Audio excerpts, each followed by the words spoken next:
जय हिंद दोस्तों। आज हम लोग ज्योग्राफी कवर करेंगे। ज्योग्राफी बीपीएससी टीआरई 1 और टीआरई 2 और टीआरई 3 का, तीनों का एक ही वीडियो में ज्योग्राफी हो जाएगा 9-10 का।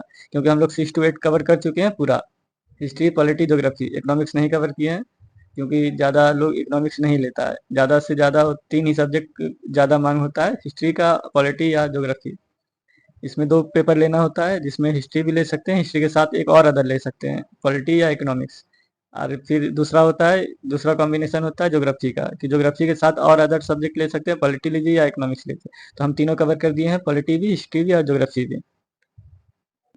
6 to 8 का तो पूरा हो चुका है, लेकिन 9-10 का आज पूरा हो जाएगा, हिस्ट्री भी, पॉलिटी भी, ज्योग्राफी भी। क्योंकि ज्योग्राफी, पॉलिटी और हिस्ट्री दोनों तो पहले से डाला हुआ है। आज ज्योग्राफी कवर हो जाएगा एक ही वीडियो में, आप लोग को एनालाइज करने में आसानी होगा। क्योंकि ये अदर मतलब अदर अगला अगला वीडियो होता है, दूसरा वीडियो तो फिर जाकर उसमें देखना पड़ता, तो जब तक दिमाग से निकल जाता। एक ही वीडियो में देखेंगे कि कैसे दोहराया है क्वेश्चन, रिपीट हुआ है क्वेश्चन। और इस ज्योग्राफी में जो 9-10 में पूछा हुआ है, तो इसमें ज़्यादा मतलब ऐसा ऐसा क्वेश्चन आया है कि वो ज्योग्राफी बोल के करंट अफेयर डाल दिया है। इसलिए आप लोग देख लीजिए कि ज्योग्राफी को चुनना है कि नहीं। जो ज्योग्राफी का मन बनाए हुए हैं कि ज्योग्राफी को चुनना है, तो वो चुने या नहीं चुने, इस वीडियो से फैसला ले सकते हैं। और वीडियो में कुछ और भी ऐड करना है या सुधार करना है, तो आप लोग कमेंट में बोल सकते हैं कि क्या इसमें सुधार होगा और क्या ऐड करना है और क्या अगला वीडियो आना चाहिए। वो जैसा होगा हम लोग आगे फैसला कर लेंगे। आज तो टीआरई 1 वाला मतलब टीआरई 1 to 3 सब कंप्लीट हो जाएगा, 6 to 8 और 9-10 दोनों। 11-12 बचा है, वो हम लोग आगे देखेंगे उसको करना है या नहीं करना है। क्योंकि अब एग्ज़ाम को ज़्यादा समय बचा नहीं है। आ रहा है कि सितंबर में आएगा, अगस्त के लास्ट में आएगा, लेकिन कभी भी आ सकता है और एग्ज़ाम भी इसका जल्दी होगा। इसलिए हम लोग को तैयार ऐसा रहना है कि जैसे कल एग्ज़ाम हो तो कल भी निकाल सकते हैं, इस तरह तैयार होना है। क्योंकि एपीजे अब्दुल कलाम का एक मशहूर वाक्य है कि सूरज की तरह चमकना है तो उसकी तरह जलना पड़ता है। इसलिए अपने आप को तपाइए, फिर उसका। तो हम लोग पहला क्वेश्चन शुरू करते हैं 9-10 का, ज्योग्राफी का। जिसमें पहला क्वेश्चन क्या कहता है? पहला क्वेश्चन कहता है, भारत में असुरक्षित प्रजाति है। ये करंट का क्वेश्चन है, जिसमें रेड डाटा सूची आता है हर साल। तो इस उसी का क्वेश्चन है। इसमें क्या क्या मतलब रेड डाटा सूची में वर्नेबल होता है, और 2-3 कैटेगरी का इसमें होता है, आईयूसीएन जारी करता है इसका। तो उसका आप करंट का देख लीजिएगा क्या है अभी अभी का, मतलब क्या सिचुएशन है। इसका आंसर होगा बी वाला, गंगाई डॉल्फिन। गंगाई डॉल्फिन बिहार में कहाँ है, मतलब उसका संरक्षित एरिया है, यहाँ सुल्तानगंज से कहलगांव तक है, विक्रमशिला डॉल्फिन रिजर्व। अगला क्वेश्चन देखते हैं। अगला क्वेश्चन दूसरा वाला क्या कहता है, भारत में वन संसाधनों के ह्रास का प्रमुख कारण है। भारत में वन संसाधनों के ह्रास का प्रमुख कारण, प्रमुख कारण बोल रहा है। रेल वाला भी होता है, जैसे रेल के मतलब पटरी बैठता है तो हजारों गाछ को वन से मतलब जंगल से होकर जब गुजरता है तो उसमें ही काटना पड़ता है। और कृषि का विस्तार, जंगल को काट के खेती करते हैं लोग। धान का खेती, गेहूं का खेती, मक्का का खेती, ये सब होता है। वो कृषि को भी लेकिन कृषि में ज्यादा होता है। पटरी में तो एक एरिया होता है जिसे पतला ऐसा, उसको काट के बनाते हैं, लेकिन कृषि में बहुत बड़े एरिया को करना पड़ता है। और वैज्ञानिक वानिकी इससे नहीं होता है, अडी तो इसमें से कोई नहीं, इसमें एक से अधिक है, एक से अधिक। इसमें प्रमुख कारण ये है, बी वाला, कृषि वाला। इसका आंसर होगा 41 का, 42 का होगा बी वाला, ए वाला। कृषि, कृषि का विस्तार ए में है तो ए वाला होगा। अगला क्वेश्चन देखते हैं 43 वाला। अगला क्वेश्चन क्या है, 43 नंबर वाला, पारिस्थितिकी खेती, पारिस्थितिक खेती की परंपरागत विधियों द्वारा नई पद्धतियों के विकास को किसके द्वारा प्रचलित किया गया है, यह बताना है आपको। ऑप्शन देख लीजिए आप। इसका आंसर क्या होगा, इसका आंसर होगा डी वाला। क्यों, एक से अधिक होगा, ये भी होगा, ये भी होगा, ये भी होगा। इसका मतलब होता है पारिस्थितिकी खेती का मतलब होता है पारिस्थितिकी तंत्र को बिना हानि पहुंचाए, मतलब बिना नुकसान पहुंचाए पारिस्थितिकी कृषि करना। कृषि की जाती है बिना नुकसान पहुंचाए, इसी को पारिस्थितिकी खेती कहते हैं। बीज बचाओ आंदोलन कब हुआ था? बीज बचाओ आंदोलन उत्तराखंड में हुआ था 1980 में, टिहरी गढ़वाल क्षेत्र में हुआ था। बीज बचाओ आंदोलन के प्रमुख कार्यकर्ताओं में कौन थे? बीज बचाओ में प्रमुख कार्यकर्ता थे धूम सिंह नेगी, कुंवर प्रसून और विजय जड़धारी। बीज बचाओ आंदोलन का ये वाला क्वेश्चन आया हुआ है पहले, टीआरई 2 में भी आया हुआ है। बीज बचाओ आंदोलन से तो जड़धारी याद रहेगा, क्योंकि जड़, बीज से जड़ होता है, ये एक ट्रिक है। और ये इसमें, और ये 1980 में हुआ था, ये भी याद रखना है बीज बचाओ आंदोलन का। अगला क्वेश्चन देखते हैं 44 नंबर वाला। सरदार सरोवर बांध सरदार सरोवर बांध निम्नलिखित में से किन राज्यों को कवर करता है? सरदार सरोवर बांध निम्नलिखित राज्यों में मतलब किसकी राज्यों से होकर गुजरता है ये कहना है। सरदार सरोवर बांध निम्नलिखित में से किन राज्यों को कवर करता है, किन किन राज्यों से होकर गुजरता है सरदार सरोवर बांध? क्योंकि जिन जिन राज्य से होकर गुजरेगा उसको फायदा होगा खेती में और सब जिसमें जिसमें पानी का उपयोग होता है सभी में। तो कौन होगा इसका आंसर? इसका आंसर होगा सरदार सरोवर बांध का ए ऑप्शन। गुजरात से गुजरती है सरदार सरोवर बांध, राजस्थान से, महाराष्ट्र से और मध्य प्रदेश से। गुजरात, राजस्थान जो सटा हुआ है साथ में, और महाराष्ट्र और मध्य प्रदेश। अगला क्वेश्चन देखते हैं। और सरदार सरोवर बांध किस पर है? वो नर्मदा नदी पर है। कैसे याद रहेगा? सरदार लोग नरम होते हैं, वो लोग बहुत दान पुण्य करते हैं, हमेशा लंगर लगा रहता है जब भी जाइए गुरुद्वारा में, तो वो सब नरम होता है, इसलिए उससे नर्मदा नदी से याद रखिए। अगला क्वेश्चन 45 नंबर वाला। अधिकांश नदी घाटी परियोजनाएं जो बाढ़ की रोकथाम के लिए भी निर्मित हुई है, परंतु इससे बाढ़ की स्थिति और भयावह हुई, क्योंकि इसका कारण क्या है? ये कारण बताना है उसमें। इसका आंसर होगा ई वाला। 45 का आंसर ई वाला, इसमें से कोई नहीं होगा। अगला क्वेश्चन देखते हैं। अगला क्वेश्चन क्या कहता है? 46 नंबर वाला।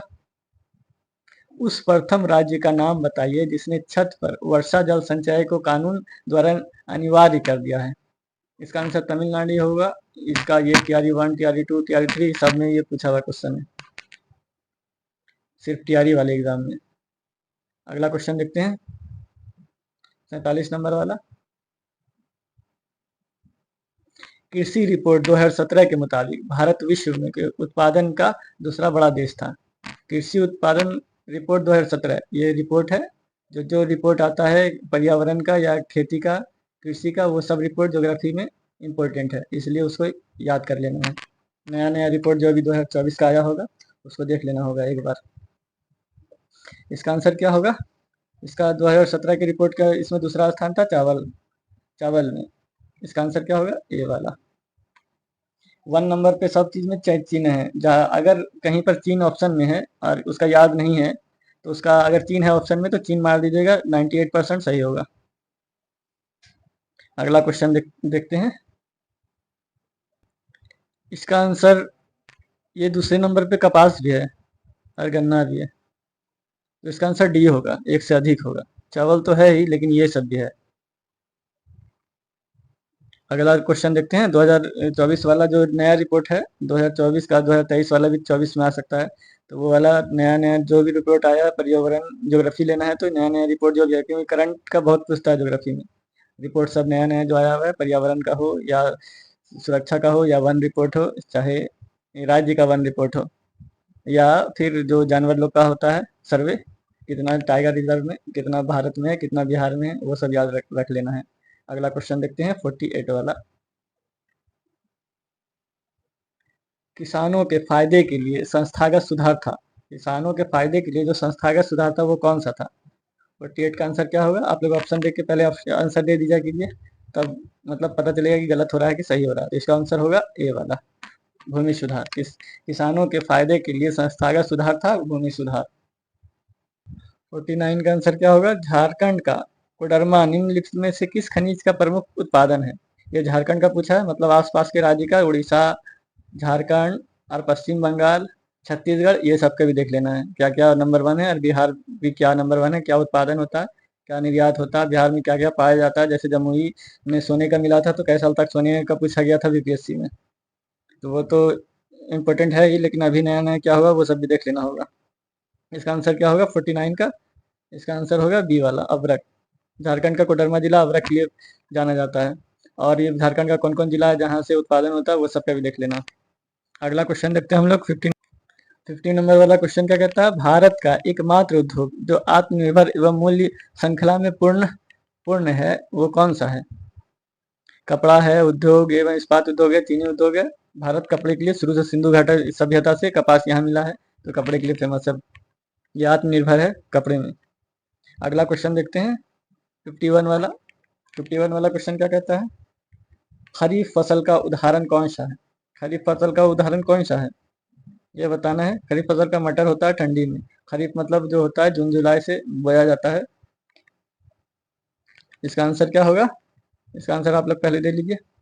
इसका आंसर होगा मक्का। खरीफ फसल है। खरीफ फसल का उदाहरण कौन सा है? मक्का।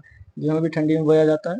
रबी रबी वाला फसल ठंडी वाला बोया जाता है, और खरीफ वाला ये गर्मी में बोया जाता है, मतलब जून जुलाई का, और अक्टूबर नवंबर में काटा जाता है। अगला क्वेश्चन देखते हैं 52 वाला। 52 वाला आंसर क्या होगा? कौन सी फसल विकसित होने में कौन सी फसल विकसित होने में लगभग 1 वर्ष का समय लेती है?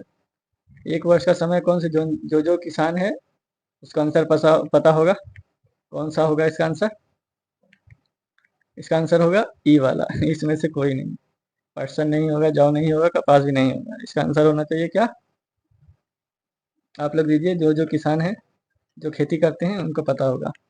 अगला क्वेश्चन देखते हैं 53 नंबर वाला क्वेश्चन। राष्ट्रीय राजमार्ग किसके द्वारा बिछाई, निर्मित एवं संचालित होती है? एनएच किसके द्वारा बनाया जाता है, ये क्वेश्चन कहना चाह रहा है। एनएच किसके द्वारा बनाया जाता है? इसका आंसर होगा बी वाला, राष्ट्रीय राज्य प्राधिकरण भारत। मतलब भारत का है तो राष्ट्रीय राजमार्ग प्राधिकरण इसका आंसर होगा। अगला क्वेश्चन देखते हैं 54 नंबर वाला। 54 वाला आंसर क्या कहता है? वार्षिक रिपोर्ट 2016-17। ये 2016-17 का पूछ रहा है। ये क्वेश्चन कब का आया हुआ है? यहाँ दिखाई देता होगा। 2023 का क्वेश्चन है और 2016-17 का पूछा है। वार्षिक रिपोर्ट 2016-17 के अनुसार भारत विश्व पर्यटन में किस स्थान पर है? भारत विश्व पर्यटन में किस स्थान पर है? दूसरे पे, तीसरे पे या चौथे पे? इसका आंसर होगा ई वाला। इसमें से कोई नहीं। अगला क्वेश्चन देखते हैं। ये सब करंट में है। करंट का ये रिपोर्ट है, इसलिए रिपोर्ट सब बहुत इंपॉर्टेंट है ज्योग्राफी के लिए खास करके। और ये करंट में जो आएगा जर्नल पेपर, जर्नल स्टडीज जो 40 मतलब होता है, उसमें 8-9 करंट अफेयर पूछता है उसमें, इसलिए करंट अफेयर को हल्के में नहीं लेना है, उसको भी अच्छे से कवर करना है। अगला क्वेश्चन देखते हैं 55 नंबर वाला। जलोढ़ मिट्टी को उसकी आयु के आधार पर वर्गीकृत किया जाता है। नई जलोढ़ मिट्टी को क्या नाम दिया जाता है? पुरानी जलोढ़ मिट्टी को क्या कहते हैं? बांगा। पुरानी जलोढ़ मिट्टी को बांगड़ कहते हैं, नई जलोढ़ मिट्टी को खादर कहते हैं। नई जलोढ़ मिट्टी को क्या कहते हैं? खादर। ये बिहार वाले को अच्छे से पता है। अगला क्वेश्चन देखते हैं 56 नंबर वाला। निम्नलिखित में से कौन सी मिट्टी कपास उगाने के लिए आदर्श है? कपास का मतलब, ये तो पुराना है क्वेश्चन, ये बहुत बार पूछा हुआ, ये क्वेश्चन हल्का है। इसका आंसर आप लोग दीजिए। इसका आंसर आप लोग दीजिए कमेंट में। और आप लोग साथ साथ अगर आंसर देते रहें कमेंट में, या कोई क्वेश्चन पूछते हैं तो वो याद क्वेश्चन रह जाता है सब दिन के लिए, इसलिए कुछ आप लोग आंसर जरूर दिया कीजिए, उससे आप ही को फायदा होगा। अगला क्वेश्चन देखते हैं 57 नंबर वाला। भारत के किस स्थान पर सर्वाधिक वर्षा होती है? भारत के किस स्थान पर सर्वाधिक वर्षा होती है? ये होगा मानसीराम। मानसीराम कहाँ है? मेघालय में। मानसीराम कहाँ है? मेघालय में मानसीराम है। अगला क्वेश्चन देखते हैं 58 वाला। 58 वाला क्वेश्चन देखते हैं जो मिलान वाला है, मिलाने वाला क्वेश्चन है। 58 वाला मिलाने वाला क्वेश्चन है। इसमें क्या कह रहा है? विभिन्न देशों में स्लैश और बर्न कृषि। स्लैश बर्न कृषि मतलब झूम कृषि का बात करा, जलाओ और आगे बढ़ो वाला था। जला के फिर कुछ साल के लिए छोड़ दिया जाता था झूम कृषि को, फिर आके वापस 2-3 साल के बाद फिर उसमें खेती किया जाता था, जब तक उसका वहां का जमीन उर्वर हो जाता था। उपयुक्त नामों से नीचे दिए गए कुछ से सही विकल्प को चुनिए। क्या क्या कहाँ कहाँ कहा जाता है ये बोल रहा है। तो मैक्सिको में क्या बोला जाता है झूम कृषि को? यहाँ क्या कहा जाता है? स्लैश और बर्न मतलब जलाना होता है ना। स्लाइस और बर्न कृषि के मतलब कौन कौन देश में क्या कहा जाता है? मैक्सिको में क्या कहा जाता है? मैक्सिको में मिल्पा कहा जाता है। झूम कृषि को मैक्सिको में क्या कहा जाता है? मिल्पा। ब्राजील में क्या कहा जाता है? रोका। ब्राजील में रोका कहा जाता है। और वियतनाम में क्या कहा जाता है? रे कहा जाता है। और एक ही बचा, अब एक को मिला दीजिए, बस हो गया। इंडोनेशिया में लादंग लादंग कहा जाता है। इंडोनेशिया में लादंग कहा जाता है। अब ये ऑप्शन नंबर कितने में है? 58 का ऑप्शन नंबर कितना है मिला के देख लीजिए, ये सी में है। अगला क्वेश्चन देखते हैं। अगला क्वेश्चन देखते हैं 59 वाला। भूदान ग्राम आंदोलन जिसे रक्तहीन क्रांति, भूदान ग्राम आंदोलन किसने किया था? विनोबा भावे ने। इसको रक्तहीन क्रांति भी कहा जाता है क्योंकि बिना मार काट के हुआ था, सब अपनी मर्जी से दान किए थे। नाम में से भी जाना जाता है। किसके द्वारा शुरू किया था? ये जो विनोबा भावे, हम आंसर पहले बोल दिए, विनोबा भावे ने किया था ये। अगला क्वेश्चन देखते हैं। 59 वाला हो गया, 60 वाला देखते हैं। 60 वाला क्वेश्चन देखते हैं। कुछ टूथपेस्ट कुछ टूथपेस्ट में चमक किस खनिज के से आती है? टूथपेस्ट का ये केमिस्ट्री का क्वेश्चन ज्योग्राफी में घुसाया है। कुछ टूथपेस्ट में चमक किस खनिज से आती है? किस खनिज से आती है टूथपेस्ट में चमक? जिनका केमिस्ट्री अच्छा है वो जवाब दे सकते हैं कमेंट में। इसका आंसर होगा सी, अबरक। कुछ टूथपेस्ट में चमक किन खनिज से आती है? जो हम लोग ब्रश करते हैं, टूथपेस्ट इस्तेमाल करते हैं जिसमें, उसमें चमक किस कारण से आती है? वो होता है अबरक। अगला क्वेश्चन देखते हैं 61 नंबर वाला। 61 नंबर में क्या कहता है? बिहार बिहार में कौन सा थर्मल पावर प्लांट मौजूद है? ये टीआरई 1 का क्वेश्चन अभी चल रहा है, ज्योग्राफी का टीआरई 1 का चल रहा है, 9-10 का। ये खत्म होने के बाद टीआरई 2 चलेगा, फिर टीआरई 3 एक ही में हो जाएगा सब कवर। बिहार में कौन सा थर्मल पावर प्लांट मौजूद है? कौन सा है? नेवेली या तालचेर या बरौनी? ये बेगूसराय में बरौनी है, मतलब बेगूसराय में है बरौनी तेल सोदा कारखाना। इसका आंसर होगा सी वाला। नेवेली और तलचर कहाँ है? ये आप कमेंट में कीजिए, अगले बार ये पूछ सकता है। अगला क्वेश्चन क्या कहता है? अगला क्वेश्चन है 62 वाला। भारत में एक प्रमुख शक्ति प्रदान करने वाला निगम है और इसके पास पर्यावरण प्रबंधन प्रणाली 14001 के लिए आईएसओ प्रमाण है। ये कौन सा है? सब बिहार में कौन है नामी? यह है एनटीपीसी। आंसर होगा 62 का। 62 का क्या आंसर होगा? एनटीपीसी। इसका फुल फॉर्म क्या होता है? एनटीपीसी का full form national thermal power corporation. NTPC का फुल फॉर्म क्या होता है? National thermal power corporation. National thermal power corporation होता है एनटीपीसी का फुल फॉर्म। अगला देखते हैं क्वेश्चन 63 वाला। स्वर्णिम चतुर्भुज सुपर हाईवे समय और दूरी की कम करने के लिए भारत के 4 प्रमुख शहरों को जोड़ता है। निम्नलिखित में से किस विकल्प में शहर शामिल है? स्वर्ण चतुर्भुज जो हाईवे है वो कौन से शहर से होकर गुजरता है? सीधा क्वेश्चन ये कहना चाह रहा है, वो आप लोग को आंसर देना है। तो इसका आंसर क्या होगा? 63 का आंसर होगा ए वाला, जो नामी नामी शहर है, दिल्ली, कोलकाता, चेन्नई, मुंबई। इसका आंसर होगा ए वाला। अगला क्वेश्चन देखते हैं 64 वाला। 64 का आंसर क्या होगा? निम्नलिखित में से कौन सा बंदरगाह आजादी के बाद सबसे पहले बनाया गया था?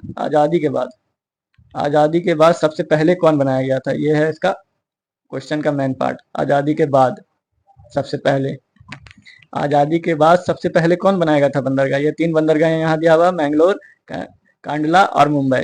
कौन सा सबसे पहले बनाया गया था? इसका आंसर होगा कांडला। कांडला बंदरगाह। कांडला बंदरगाह गुजरात में है। कांडला बंदरगाह कहाँ है? गुजरात में। अब इसका नाम बदल गया है। अगला क्वेश्चन देखते हैं। अगला क्वेश्चन देखते हैं। अगला क्वेश्चन 65 वाला क्या कहता है? झारखंड और छत्तीसगढ़ और मध्य प्रदेश, झारखंड, छत्तीसगढ़ और मध्य प्रदेश राज्य खनिज और निक्षेप मामले में समृद्ध है। इसके लिए समृद्ध है ये, मतलब ज्यादा क्या चीज यहाँ से उत्पादन होता है ये पूछ रहा है। मध्य प्रदेश, छत्तीसगढ़ और झारखंड में सबसे ज्यादा क्या होता है? क्या उत्पादन होता है वहाँ? इसका आंसर होगा ए, कोयला। गोंडवाना क्षेत्र का एरिया है ये, गोंडवाना लैंड है हमारा, इसलिए ज्यादा कोयला मिलता है। और अच्छा कोयला, एंथ्रासाइट कोयला नहीं मिलता है ज्यादातर। एंथ्रासाइट कोयला मिलता है वो कारगिल वाले एरिया में, बहुत कम मात्रा में है भारत में एंथ्रासाइट कोयला, जो सबसे उच्च कोयला माना जाता है, सबसे अच्छा कोयला माना जाता है। भारत में बिटुमिनस कोयला प्रकार का कोयला पाया जाता है, बिटुमिनस प्रकार का, वो जो सेकंड में आता है।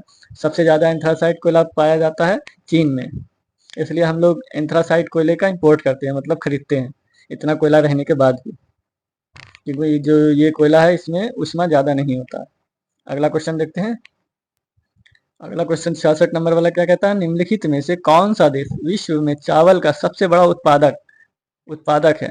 सबसे बड़ा चावल का उत्पादक मतलब उगाता कौन है? निम्नलिखित में कौन सा देश विश्व में चावल का सबसे बड़ा उत्पादक, सबसे ज्यादा उगाता है वहाँ? कौन सा देश है? यहाँ चीन ऑप्शन में है, चीन, तो इसका आंसर चीन ही होगा। भारत के पास खेती का ज्यादा जमीन है, चीन से ज्यादा खेती का जमीन भारत के पास है, क्योंकि चीन के पास जमीन तो ज्यादा है, भारत से करीब 3 गुना है, लेकिन उसके पास पहाड़ी एरिया है, वो हिमालय वाला, तिब्बत वाला, जिसमें खेती का जमीन नहीं है। रबी पे वो भारत से कम एरिया के बावजूद वहाँ खेती ज़्यादा होता है, मतलब ज़्यादा उगाया जाता है, कम एरिया में ज़्यादा फसल होता है। टेक्नोलॉजी। अगला क्वेश्चन देखते हैं 67 वाला। भारत में राष्ट्रीय वन नीति किस वर्ष से लागू की गई है? भारत में राष्ट्रीय वन नीति किस वर्ष से लागू की गई है, ये बताना है आप लोग को। आप लोग पहले आंसर दे दिया कीजिए। इसका आंसर होगा ए, 1952 में। भारत में राष्ट्रीय वन नीति किस वर्ष से लागू की गई है? 1952 से लागू की गई है। और संशोधित वन नीति कब आया है? राष्ट्रीय वन नीति तो आया 1952 में, लेकिन संशोधित, उसको सुधार के फिर लाया गया है 1988 में।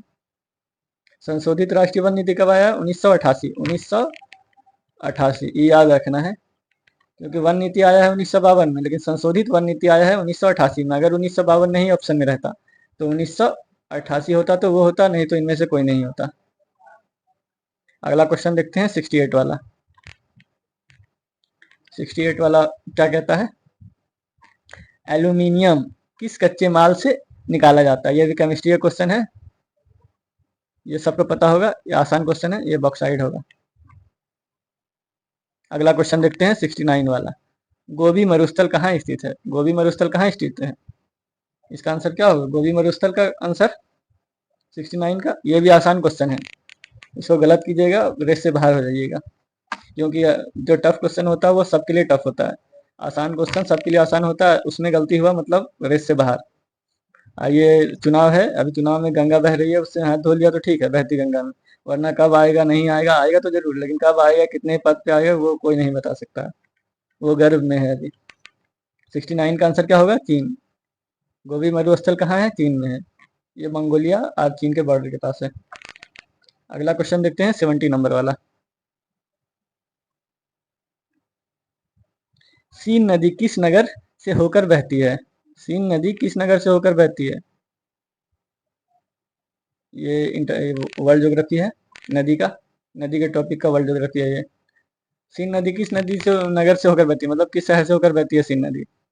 ऑप्शन में लंदन है, पेरिस है, रोम है। इसका आंसर क्या होगा? ये क्वेश्चन आसान है, पूरा आसान है। इतना आसान है कि इसका आंसर बच्चा भी, जो भी ज्योग्राफी पढ़ता है वो भी दे देगा। इसका आंसर होगा ये, आप लोग आंसर दीजिए, एकदम आसान क्वेश्चन है, इसका आंसर आप लोग दीजिए। अगला क्वेश्चन देखते हैं 71 नंबर वाला। विश्व में कच्चे पटसन का प्रमुख उत्पादक है? कच्चे पटसन का उत्पादक पटसन किसको बोलता है, ये पता है तो कमेंट कीजिए। इसका आंसर क्या होगा? पटसन का पटसन पटसन तो भारत वाले को नहीं पता होगा तो क्या पता होगा? पटसन बोला जाता है जो बुरा में चावल वावल पहले आता था, प्लास्टिक वाला नहीं, सूत्री वाला जो होता है वो। विश्व में कच्चे पटसन का प्रमुख उत्पादक कौन है? Number A, Bharat. Option Bharat होगा। पश्चिम बंगाल में सबसे ज्यादा होता है, बांग्लादेश में भी होता है। भारत में प्रथम जूट मिल का स्थापना हुआ था 1855 में। भारत में जूट मिल का प्रथम स्थापना कब हुआ था? ये वाला क्वेश्चन 71 वाला क्वेश्चन टीआरई 2 में भी आया हुआ है, मतलब 6 to 8 वाले में, ज्योग्राफी में। इसका कब लगा था, भारतीय प्रथम जूट मिल कब लगा था? 1855 में। कहाँ लगा था? रिसरा में। रिसरा। रिसरा कहाँ है, ये आप लोग दीजिएगा आंसर। रिसरा, रिसरा कहाँ है, आप लोग आंसर दीजिएगा। आंसर इसका कमेंट में। इसका 1855 में प्रथम जूट मिल खोला गया था रिसरा में। रिसरा कहाँ है, कौन से राज्य में भारत के, वो आप लोग बताइए। अगला क्वेश्चन देखते हैं 72 वाला। 72 वाला क्वेश्चन क्या है? निम्नलिखित में से किस भारतीय राज्य में लौह अयस्क उपलब्ध नहीं है? लौह अयस्क उपलब्ध नहीं है। बिहार है, मध्य प्रदेश है, उड़ीसा है। मध्य प्रदेश और उड़ीसा को तो सब जानता है, वहाँ पाया जाता है। बिहार में नहीं पाया जाता, क्योंकि बिहार में जो भी पाया जाता था वो झारखंड में चला गया। ये किस तरह बंटवारा हुआ कि सब झारखंड में चला गया। इसका आंसर होगा बी वाला। अगला क्वेश्चन देखते हैं 73 वाला। 73 का क्वेश्चन क्या है? दक्षिण गंगोत्री कहाँ स्थित है? दक्षिण गंगोत्री ये गंगा का नाम नहीं है, या कोई नदी का नाम नहीं है, ये एक संस्था थी रिसर्च की संस्था है जो अंटार्कटिका में थी। दक्षिण गंगोत्री, मैत्री, भारती, ये सब रिसर्च सेंटर था ध्रुवीय क्षेत्र में। 73 हो गया। इसका था अंटार्कटिका में महाद्वीप वैज्ञानिक खोज के लिए था, ये वैज्ञानिक खोज के लिए था। अगला क्वेश्चन देखते हैं 74 वाला। 74 74 वाला क्वेश्चन क्या कहता है, दक्षिण अमेरिका की सबसे लंबी नदी कौन सी है। ये क्वेश्चन आसान है। नील नदी क्या है, अफ्रीका में, यहाँ दक्षिण अमेरिका बोला जा रहा है, ये कट गया। मिसिसिपी नदी कहाँ है, सबसे लंबी बोला गया तो ये अमेजन होगा, दक्षिण अमेरिका का। अमेरिका ऊपर में होता है ये वाला, और दक्षिण अमेरिका भी उसके नीचे है। यहाँ पे बॉर्डर, यहाँ अंटार्कटिका में गिरती है। सही से नक्शा नहीं बना है, छोटा जगह है इसलिए। अगला क्वेश्चन देखते हैं 75 नंबर वाला। भारत का अधिकतम गेहूं उत्पादन राज्य कौन सा है। भारत का अधिकतम गेहूं उत्पादक राज्य, सबसे ज्यादा गेहूं कौन उगाता है भारत में, कौन सा राज्य, ये बताना। इसका आंसर होगा 75 का सी नंबर, उत्तर प्रदेश। जगह ज्यादा है उत्तर प्रदेश के पास तो ज्यादा गेहूं उगता है, लेकिन अगर हेक्टेयर के हिसाब से बोला जाएगा, मतलब एक जगह में ज्यादा, कम हेक्टेयर में ज्यादा गेहूं, तो वो पंजाब में होता है, और सबसे ज्यादा बोलेगा तो उत्तर प्रदेश में होगा। अगला क्वेश्चन देखते हैं 76 नंबर वाला। 76 नंबर में, रियो पृथ्वी शिखर सम्मेलन 1992 1992, रियो पृथ्वी शिखर सम्मेलन 1992 के एजेंडे 21 में निहित है। पर्यावरण संरक्षण, वैश्विक सतत विकास या विश्व शांति, ये तीनों शामिल है। ये भी ए वाला भी शामिल है, बी वाला भी शामिल है, सी वाला भी शामिल है। पर्यावरण संरक्षण भी शामिल है, वैश्विक सतत विकास भी शामिल है, और विश्व शांति भी शामिल है इसमें। विश्व शांति का गौर नहीं होगा क्योंकि ये पर्यावरण के लिए ज्यादा आदमी सोचता है, लेकिन इसमें ये भी शामिल था।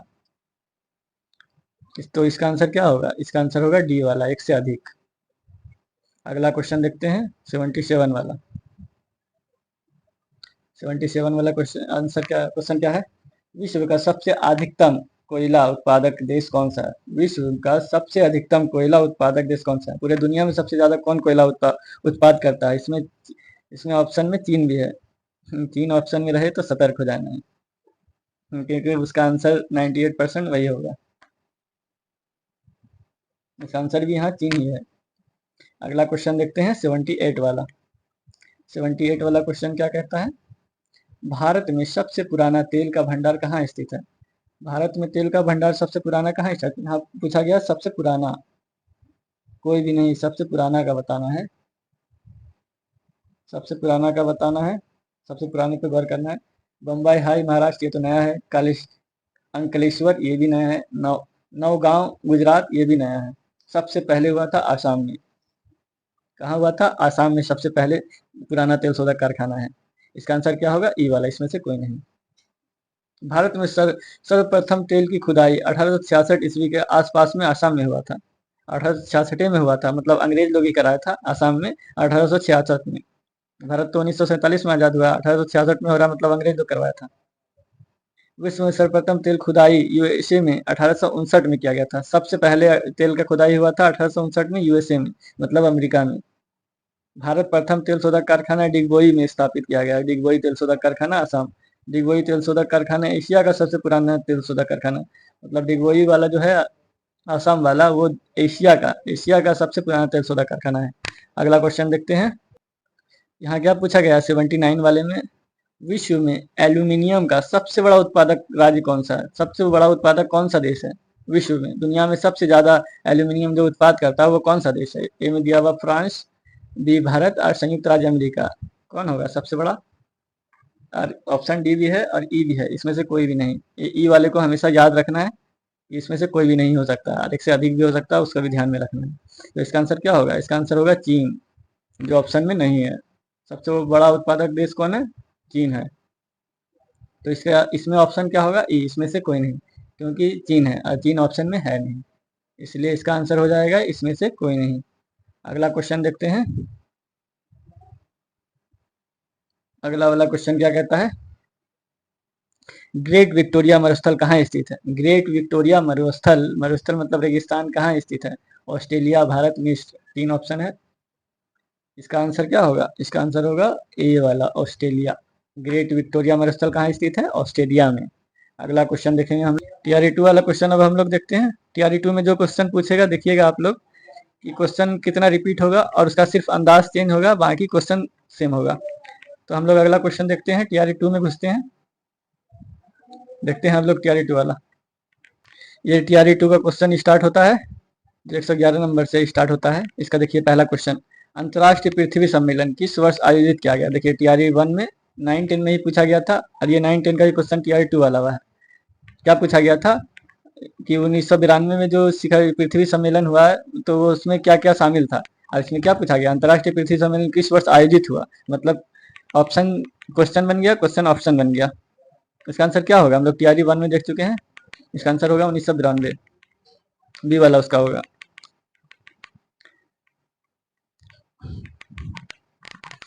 अगला क्वेश्चन देखते हैं हम लोग 112 नंबर वाला।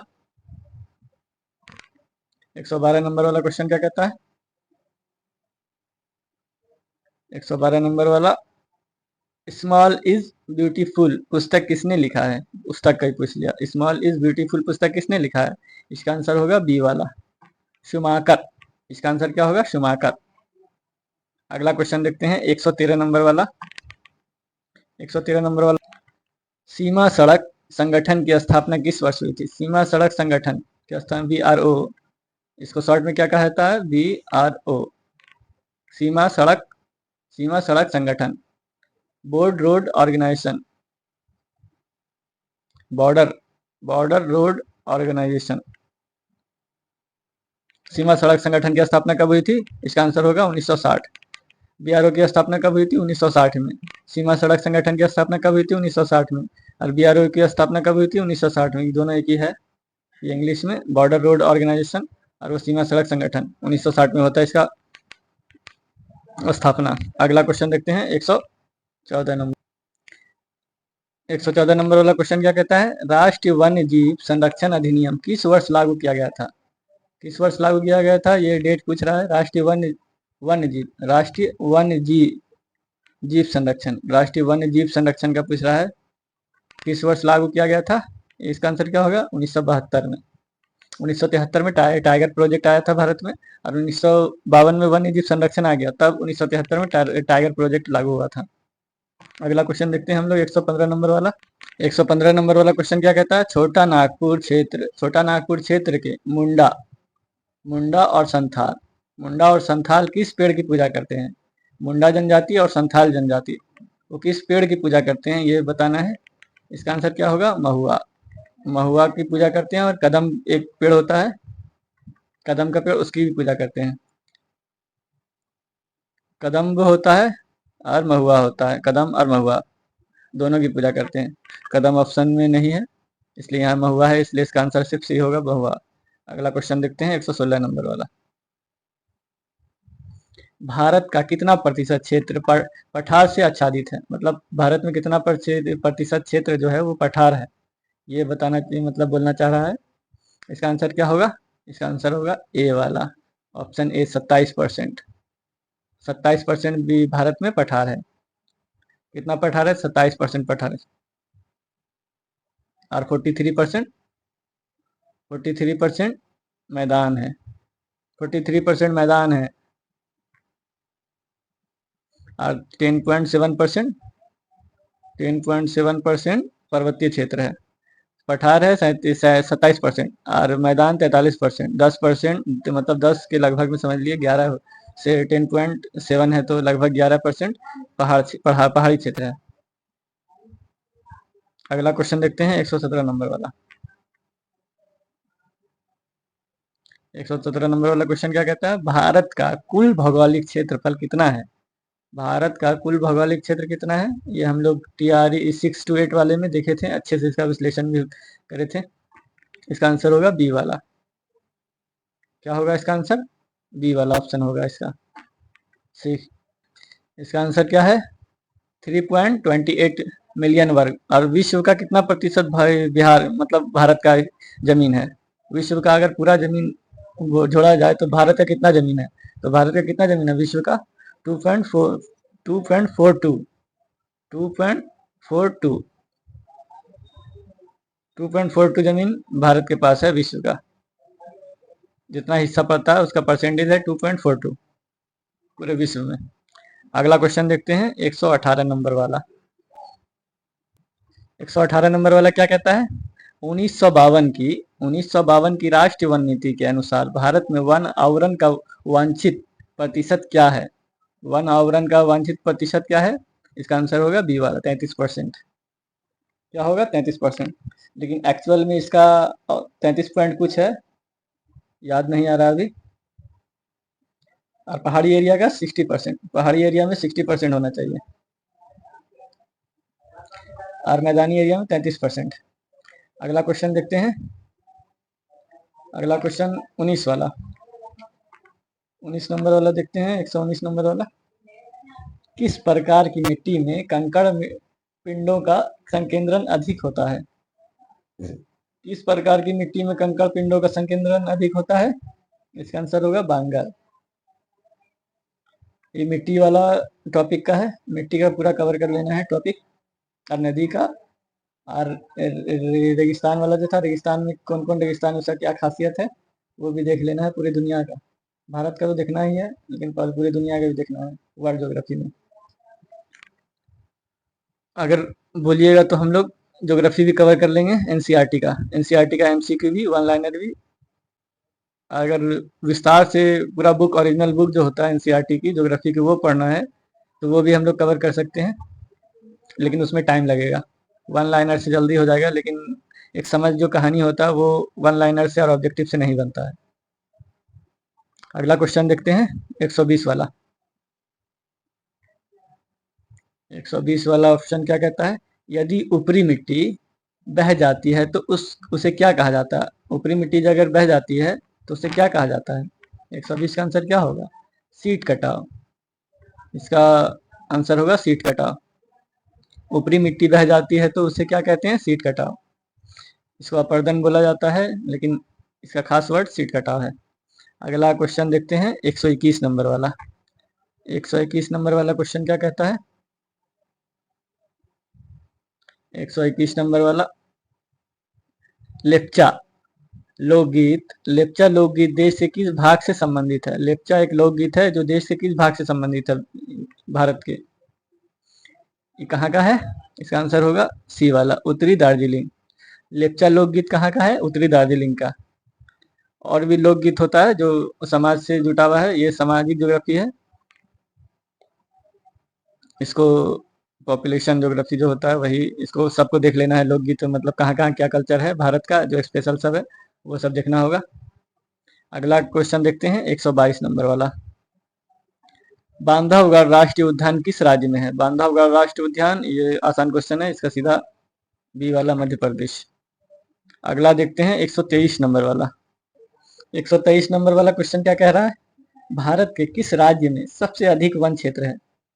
सबसे अधिक वन क्षेत्र भारत के किस राज्य में? ये वन रिपोर्ट का है, नया वन रिपोर्ट देखिएगा क्या है उसका। वन रिपोर्ट में भारत का क्या है स्थिति, और वर्ल्ड से देश का कंपेरिजन करके क्या स्थिति है वो भी देखना है। इसका क्या आंसर होगा? ये वन रिपोर्ट का है, इसका आंसर होगा सी। एरिया के हिसाब से देखा जाए तो मध्य प्रदेश है, लेकिन कितने एरिया में सबसे ज्यादा वन है, ये इसके एरिया, इसमें वन मध्य प्रदेश नहीं है। अगला क्वेश्चन देखते हैं 124 नंबर वाला। 124 नंबर वाला क्वेश्चन, निम्नलिखित में से किस संरक्षण रणनीति में सीधे तौर पर सामुदायिक भागीदारी शामिल नहीं है? सामुदायिक भागीदारी किसमें शामिल नहीं है? 124 का आंसर क्या होगा? इसका आंसर होगा सी, वन्य जीव अभ्यारण्यों का सीमांकन, संयुक्त वन प्रबंधन, बीज बचाओ आंदोलन, ये सब में था समाज का योगदान। और वन्य जीव अभ्यारण्य के सीमांकन में वो देश, ये मतलब सरकार का ये होता है हस्तक्षेप। अगला क्वेश्चन 125 नंबर वाला। 125 नंबर वाला क्वेश्चन क्या कहता है? भारत में जल विद्युत ऊर्जा परियोजनाओं द्वारा बिजली का कितना प्रतिशत योगदान होता है? जल विद्युत ऊर्जा का, जल विद्युत से बिजली का कितना उत्पादन होता है? जल विद्युत से कितना उत्पादन होता है भारत में, ये बताना है। 125 का आंसर क्या होगा? 125 का आंसर होगा 22% होता है सिर्फ उत्पादन। 22% जल विद्युत से होता है भारत में बिजली का उत्पादन, जो बहुत कम है। अब तो दुनिया यूरेनियम पे आ गया है। अगला क्वेश्चन, अभी भी हमारे देश में सबसे ज्यादा कोयले से बिजली उत्पादन होता है। अगला क्वेश्चन देखते हैं 126 नंबर वाला। 126 नंबर वाला क्या कहता है क्वेश्चन? भारत के जल जीवन मिशन के अनुसार प्रति व्यक्ति प्रतिदिन पेयजल आपूर्ति की कितनी आवश्यकता होती है? कितनी आवश्यकता होती है? इसका आंसर होगा सी, 55 लीटर। अगला क्वेश्चन देखते हैं 127 नंबर वाला। निम्नलिखित नदियों में से कौन सी नदी मुहाना मतलब मुहाना बनाती है? नदियों में से कौन सी नदी मुहाना, इसको या दहाना, मुहाना या दहाना को भी बोल सकते हैं, बनाती है? इसका आंसर क्या होगा? ये आंसर कूट वाला है। सही उत्तर का चयन करना है। इसका आंसर 126 का 127 का क्या होगा? इसका आंसर होगा ए, 1 2 माही और ताप्ती, ये मुहाना बनाती है। फिर नदियों में से कौन सी नदी मुहाना बनाती है? इसका आंसर होगा माही और ताप्ती। अगला क्वेश्चन देखते हैं 128 नंबर वाला। 128 नंबर वाला क्वेश्चन क्या कहता है?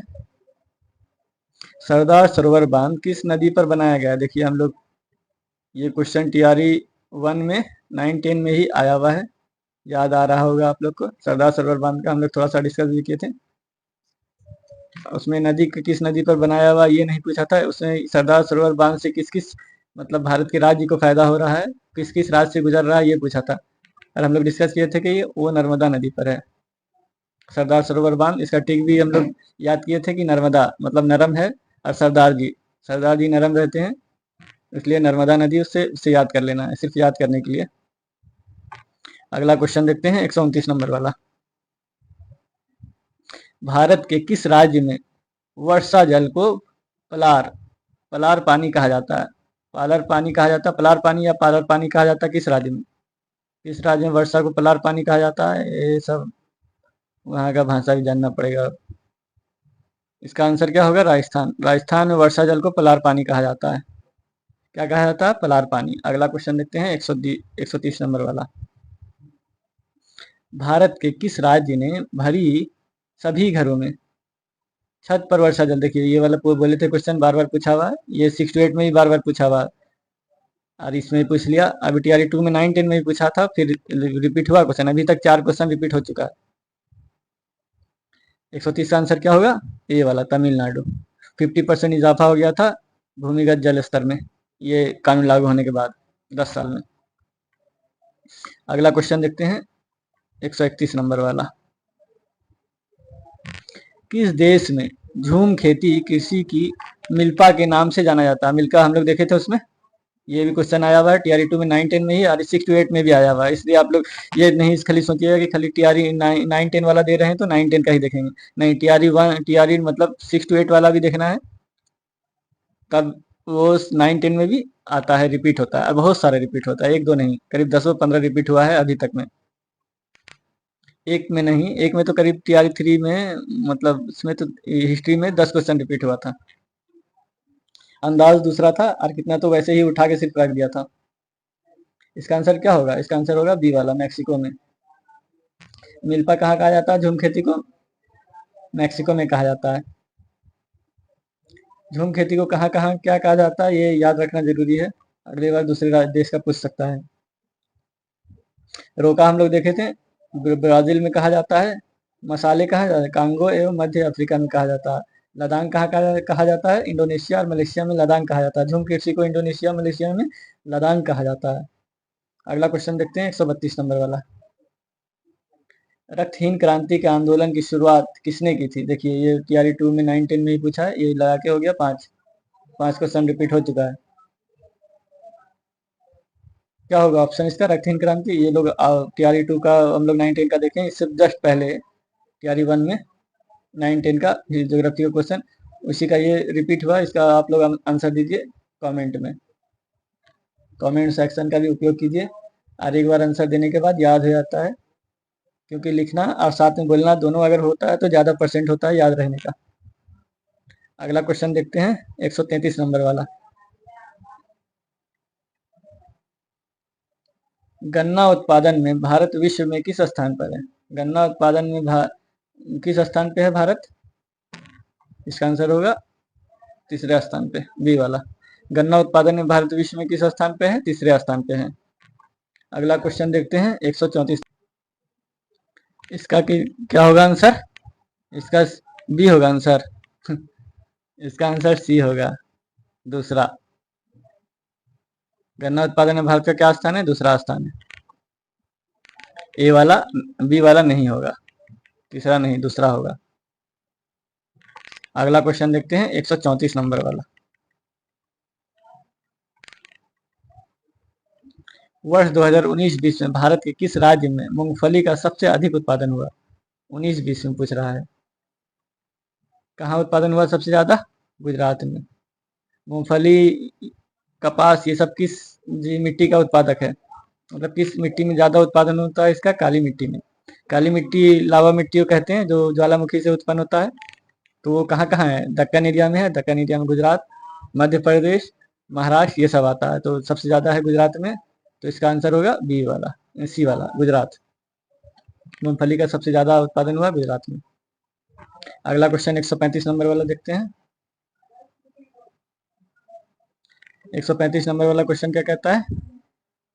मैग्नेटाइट अयस्क लोहे का सांद्रता कितना प्रतिशत होता है? मैग्नेटाइट अयस्क लोहे का होता है। ये अयस्क है लोहे का, मैग्नेटाइट। इसमें कितना प्रतिशत सांद्रता, कितना प्रतिशत होता है? कितना प्रतिशत होता है? 135 का होगा बी वाला, 70% लोहा होता है और 30% अलग अलग चीज होता है। अगला क्वेश्चन देखते हैं 136 नंबर वाला। ये केमिस्ट्री का क्वेश्चन सब आ गया है, ज्योग्राफी में मिला के पूछा है, क्योंकि खनिज में आता है, ये खनिज ज्योग्राफी में भी आता है। 136 का देखते हैं क्या है। 136 में, रत्नागिरी जिला लौह अयस्क के भंडार किस राज्य में स्थित है? रत्नागिरी कहाँ है? रत्नागिरी सब जानता है, महाराष्ट्र में है। रत्नागिरी जिला लौह अयस्क के भंडार है, किस राज्य में है? महाराष्ट्र में है। 137 नंबर वाला देखते हैं। 137, अंकलेश्वर तेल क्षेत्र किस राज्य में? अंकलेश्वर कहाँ है? तेल से अंकलेश्वर, ये न्यूज में कितना बार आया, अडानी का तेल कारखाना है वहाँ, गुजरात में। अगला क्वेश्चन 138 नंबर वाला। पर्वतीय घाटी का भूताप संयंत्र कहाँ स्थित है? पर्वतीय घाटी का भूताप संयंत्र कहाँ स्थित है? 138 का इसका आंसर होगा हिमाचल प्रदेश में। बहुत जगह है, लेकिन ये पर्वतीय क्षेत्र का पूछ रहा है, तो यहाँ पे हिमाचल प्रदेश ऑप्शन में है, इसलिए उत्तराखंड में भी है। 139 का देखते हैं। अधात्विक खनिज कौन सा है? अधात्विक खनिज कौन सा है? जिसमें धातु नहीं हो वो अधात्विक होता है। अधात्विक खनिज कौन सा है? लोहा तो धात्विक है, अवरक भी धात्विक है, अवरक धात्विक नहीं है। अवरक धात्विक नहीं है, और धात्विक, ये धात्विक है, मैग्नीज भी धात्विक है, अवरक धात्विक नहीं है। तो इसका आंसर सी वाला होगा, आंसर सी वाला, अवरक। 140 का क्वेश्चन देखते हैं। 140 में, 140 नंबर वाला क्या कहेगा? भारतीय हैवी इलेक्ट्रिक लिमिटेड भेल किस प्रकार के क्षेत्र के अंतर्गत आता है? भेल किस प्रकार के अंतर्गत का आता है? सार्वजनिक हो या निजी है या संयुक्त है? मतलब संयुक्त मतलब निजी और सार्वजनिक दोनों मिलकर काम करता हो, उसको संयुक्त बोलता है। इसका आंसर क्या होगा? इसका आंसर होगा सार्वजनिक, मतलब सरकारी कंपनी है भेल। अगला क्वेश्चन देखते हैं 141 नंबर वाला। मुंबई में पहली सफल कपड़ा मिल किस वर्ष स्थापित किया गया था? मुंबई में पहली सफल कपड़ा मिल किस वर्ष स्थापित की गई थी? किस वर्ष स्थापित की गई थी? इसका हम लोग 6 to 8 वाले ज्योग्राफी में ही देखे थे, और 9, 10 वाला जो हम लोग TRE 1 वाला किए उसमें ही देख रहे हैं। TRE 2 चल रहा है, TRE 1 में ये क्वेश्चन आया हुआ है। मुंबई में पहली सफल कपड़ा मिल किस वर्ष स्थापित हुई? उसमें जूट मिल कब स्थापित हुआ था ये पूछा गया था, और जिसमें हम लोग डिस्कस किए थे कपड़ा मिल का भी, जूट जिस मतलब कपास का। तो कपास में हम लोग ये देखे थे। तो इसका आंसर क्या होगा? इसका आंसर होगा ए वाला, 1854। क्या होगा आंसर? 1854। और उत्पादन कब स्टार्ट हुआ? 1856 से। स्थापित हुआ 1854 में, लेकिन इसमें उत्पादन स्टार्ट हुआ 1856 में, मतलब 2 साल बाद। अगला क्वेश्चन देखते हैं 142 नंबर वाला। भद्रावती लौह एवं इस्पात संयंत्र कहाँ स्थित है? भद्रावती, भद्रावती लौह अयस्क, भद्रावती लौह अयस्क एवं इस्पात संयंत्र कहाँ स्थित है? आंध्र प्रदेश में। इसका आंसर होगा कर्नाटक। भद्रावती कहाँ है? कर्नाटक। भद्रावती नाम देखिए, भद्रा, और कर्नाटक, वो नाटक बहुत करती है इसीलिए उसका भद्रा पड़ गया है, ऐसे याद रखिए। फिर अगला क्वेश्चन देखते हैं हम लोग। 143 वाला क्वेश्चन क्या कहता है? भारत के किस पठार में लौह एवं इस्पात उद्योग का सर्वाधिक संकेंद्रण है? भारत के किस पठार में लौह अयस्क एवं इस्पात का उद्योग का सर्वाधिक संकेंद्रण कहाँ है? छोटा नंबर पठार यहाँ दिया हो तो फिर इसके छोड़ के दूसरा होगा। अगला क्वेश्चन देखते हैं 144 नंबर वाला। समतापमंडल की ऊंचाई क्या है? समतापमंडल मतलब क्षोभ मंडल के बाद जो आता है, 5 होता है। क्षोभ मंडल के बाद समतापमंडल आता है, उसमें कितना होता है? कितना ऊंचाई है? 50 किलोमीटर। इसका आंसर होगा बी वाला, 50 किलोमीटर। क्षोभ मंडल से ही वर्षा, बिजली कड़कना ये सब होता है। मौसमी घटना होता है, जितना मौसम वाला घटना होता है वो क्षोभ मंडल में होता है। और समताप मंडल जस्ट उसके ऊपर है, जो 50 किलोमीटर की ऊंचाई तक है। इसी में ये है जो किरण से बचाता है, O3। O3 किसका है? O3 किसका कॉम्बिनेशन है? O3 ओजोन को कहते हैं। अगला क्वेश्चन देखते हैं 145 नंबर वाला। अटल टनल की लंबाई कितनी है? ये करंट वाला क्वेश्चन था जब अटल टनल बना था, आज तक पूछ रहा है। इसका आंसर होगा ए वाला, 9.02 किलोमीटर। क्या होगा आंसर? 9.02 किलोमीटर अटल टनल की लंबाई। अगला क्वेश्चन देखते हैं 146 नंबर वाला। भारत का सबसे बड़ा बंदरगाह कौन सा है? भारत का सबसे बड़ा बंदरगाह कौन सा है? सबसे बड़ा है मुंबई बंदरगाह। भारत का सबसे बड़ा बंदरगाह मुंबई बंदरगाह। और टीआरई 1 में क्या पूछा था? भारत का सबसे पूरा आज़ादी के बाद सबसे नया बंदरगाह कौन सा, मतलब सबसे आज़ादी के बाद सबसे नया बंदरगाह बनाया हुआ। इसमें पूछा सबसे बड़ा। ये बंदरगाह टॉपिक को भी क्लियर कर लीजिए। अगला क्वेश्चन देखते हैं 147 नंबर वाला। 147 नंबर वाला क्वेश्चन क्या कहता है? निम्नलिखित निम्नलिखित में से किसको राष्ट्रीय जलमार्ग NW नेशनल वाटरवे 1 नाम दिया गया है? NW का फुल फॉर्म होता है नेशनल वाटरवे 1 नाम दिया गया है। इसका आंसर क्या होगा? बी वाला, इलाहाबाद से हल्दिया। इलाहाबाद से हल्दिया नेशनल वाटरवे 1 है। नेशनल हाईवे में जैसे होता है रोड, वैसे ही पानी का रास्ता है नेशनल वाटरवे 1, इलाहाबाद से हल्दिया तक है। अगला क्वेश्चन देखते हैं 148 नंबर वाला। भारत में रेलवे को कितने जोनों में पुनर्गठन किया गया है? भारत में रेलवे जोनों को कितने में पुनर्गठन किया गया? 8 में, 12 में या 16 में? एनसीईआरटी में आज भी 16 दिया हुआ है, लेकिन अब बढ़ के हो गया है 2025 तक 18। अब कितना हो गया है? 18। तो इसका आंसर होगा ई वाला। अगला क्वेश्चन देखते हैं 149 नंबर वाला। 149 नंबर वाला क्या होगा? भारत के प्रथम कच्चा तेल पाइपलाइन परिवहन नेटवर्क का नाम बताइए। भारत में प्रथम पहला कच्चा तेल पाइपलाइन परिवहन नेटवर्क का नाम क्या है? इसका आंसर होगा ई वाला, इसमें से कोई नहीं, क्योंकि नहरकटिया और नूनमाती के बीच पाइपलाइन 1962 में चालू किया गया था। 1962। उससे पहले भी भारत के पाइपलाइन परिवहन की शुरुआत 1956 में डिगबोई तिनसुकिया तक हो चुका था। 1956 में डिगबोई से तिनसुकिया हो चुका था। अगला क्वेश्चन देखते हैं 150 नंबर वाला।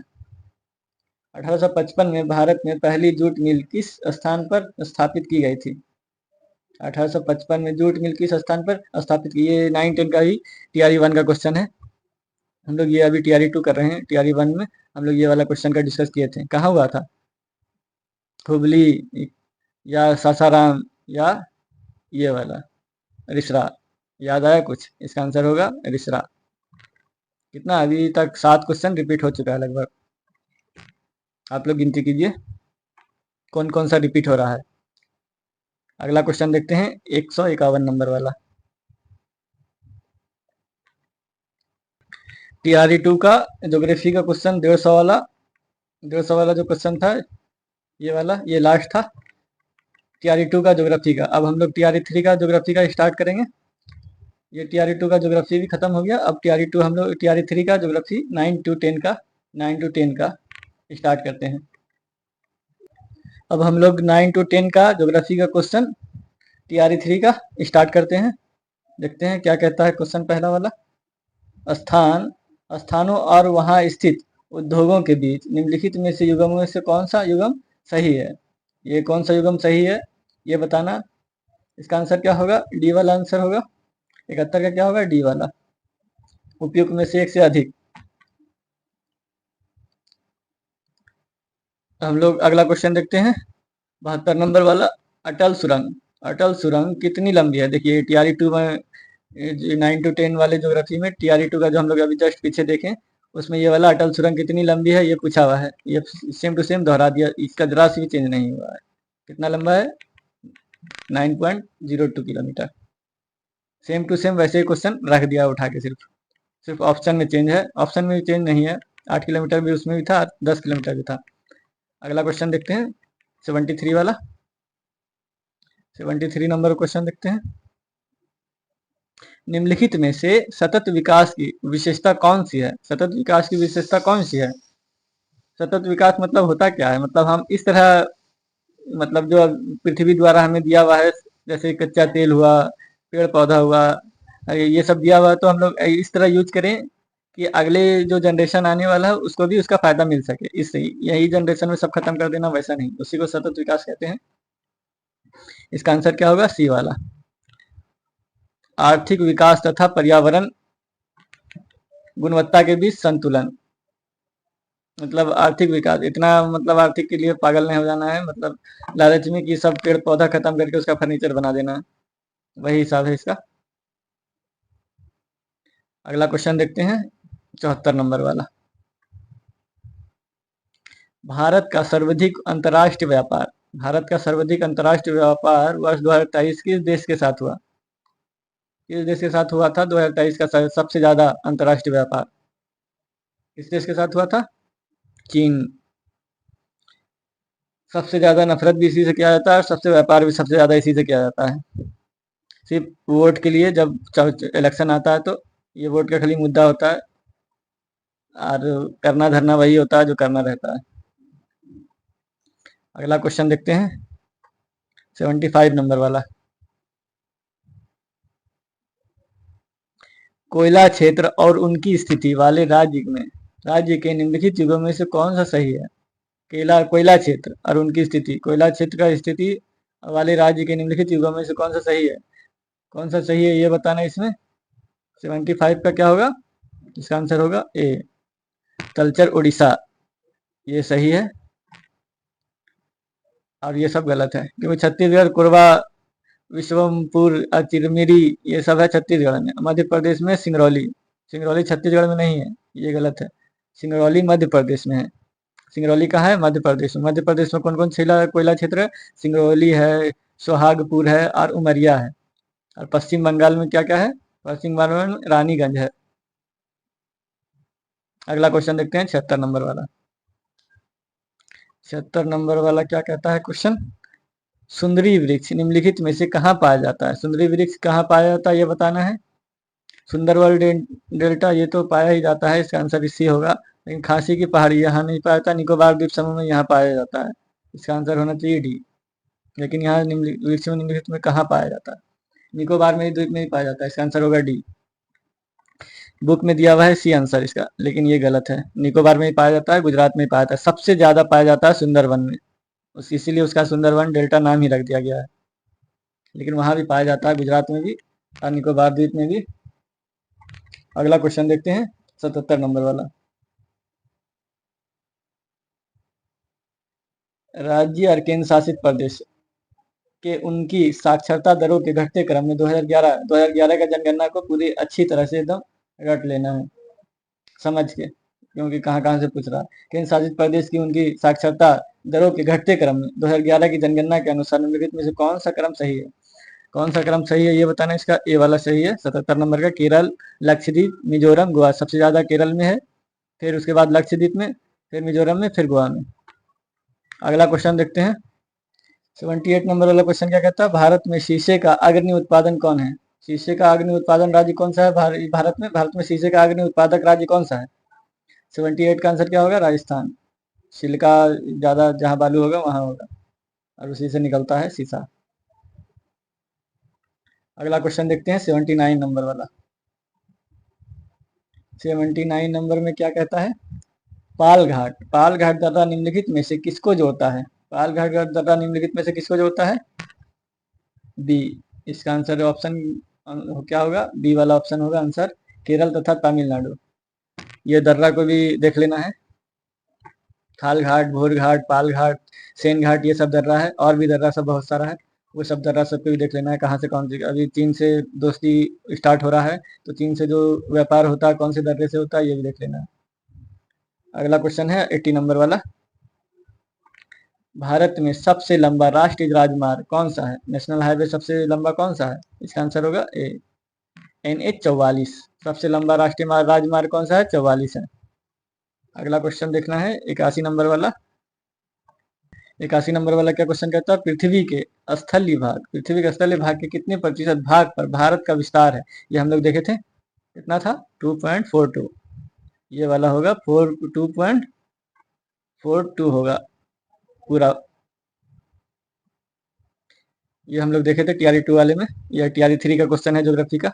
ये TRE 3 चल रहा है अभी, 150 जो क्वेश्चन खत्म हुआ था उसके बाद से TRE 3 अभी चल रहा है। और ये TRE 1 वाले में देखे थे, TRE 2 में भी आया था, TRE 3 में भी आया। सिर्फ पूछने का अंदाज TRE 2 में दूसरा था। बस अगला क्वेश्चन देखते हैं। अगला क्वेश्चन 82 वाला। भारत की मुख्य भूमि के तट रेखा की लंबाई कितनी है? भारत की मुख्य भूमि, भारत की मुख्य भूमि का बोलने का मतलब क्या होता है? ये है मुख्य भूमि भारत की, नीचे का ये जो है प्रायद्वीप, ये मुख्य भूमि है। और एक भारत का इधर भी है अंडमान निकोबार, इधर भी है लक्षद्वीप, इधर है लेफ्ट साइड में, और अंडमान राइट साइड में है। तो मुख्य भूमि बोलने का मतलब सिर्फ ये वाला प्रायद्वीप वाला भारत, जिसमें हम लोग रहते हैं अभी, वो वाला।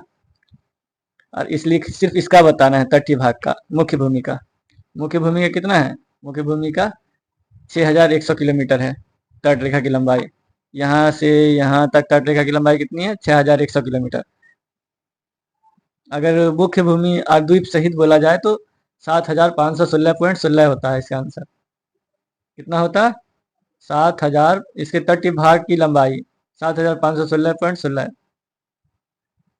तटीय भाग की लंबाई कितनी हो जाएगी? 7516.6। और कुल मिला के तट और द्वीप दोनों मिला के अगर पूछा जाए, स्थलीय सीमा की लंबाई कितनी हो जाएगी? 15200 किलोमीटर। और सबसे ज्यादा लंबा किसमें सटा हुआ है? बांग्लादेश में सटा हुआ है। ये सब याद रखने का चीज है। अगला क्वेश्चन देखते हैं 83 नंबर वाला।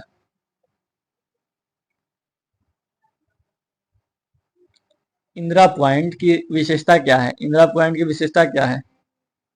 इसे क्या विशेषता है? इसका आंसर होगा डी, एक से अधिक। वर्तमान समय में यह दृष्टिगत नहीं है, मतलब वर्तमान समय में ये दृष्टिगत नहीं, मतलब अब दिखाई नहीं देता वर्तमान पॉइंट में। ये अंडमान निकोबार में था इंदिरा पॉइंट, मतलब सबसे लास्ट बिंदु भारत का। तो वर्तमान समय में ये पानी में डूब चुका है। 2004 वाला जो सुनामी आया था उसमें डूब गया ये इंदिरा पॉइंट। और दूसरा क्या कहता है? यह भारत का सबसे दक्षिणतम बिंदु था। हाँ, सबसे दक्षिण में था तो सबसे दक्षिणतम होगा। यह ग्रेट निकोबार द्वीप समूह में स्थित था, जो अंडमान निकोबार है इधर इसी में था, यहाँ लास्ट में। अगला क्वेश्चन देखते हैं 84 नंबर वाला। 84 वाला क्वेश्चन क्या कहता है? गारो खासी जैंतिया, ये गारो अलग है, खासी भी अलग है, और जैंतिया अलग है, कि पहाड़ियां निम्नलिखित में से किस राज्य में है? ये आसान से भी आसान क्वेश्चन है। इसका आंसर होगा बी वाला, मेघालय। अगला क्वेश्चन देखते हैं 85 नंबर वाला। निम्नलिखित नदियों में से कौन सी पूर्ववर्ती पूर्वरोपित पूर्वरोपित घाटी से होकर बहती है? पूर्वरोपित घाटी से होकर बहती है। इसका आंसर क्या होगा? इसका आंसर होगा ए वाला, सतलज और सिंधु। पूर्वरोपित मतलब होता है कि जब भारत, मतलब हिमालय नहीं बना था, ये तब से बह रही है।